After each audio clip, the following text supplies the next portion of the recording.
మన ప్రభువును రక్షకుడైన యేసు క్రీస్తు పరిశుద్ధ నామంలో ఈ అంతిమ యాత్రలో పాలు పొందడానికి చేరి వచ్చిన దేవుని పిల్లలందరికీ వందనాలు.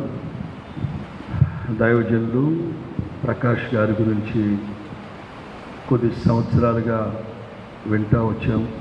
అప్పుడప్పుడు వారి కార్యక్రమాలు చూడటం, మరి ముఖ్యంగా అసలైన ప్రశ్న సిసలైన జవాబులో ఎక్కువగా వారిని చూస్తూ ఉండేవాళ్ళని, వారి డిబేట్లు చూస్తూ ఉండేవాళ్ళని. వారికి దేవుడు అనుగ్రహించిన ప్రజ్ఞ వివేకములు కలిగిన ఆత్మ చూస్తున్నప్పుడు ఎంతగానో సంతోషించేవాళ్ళని.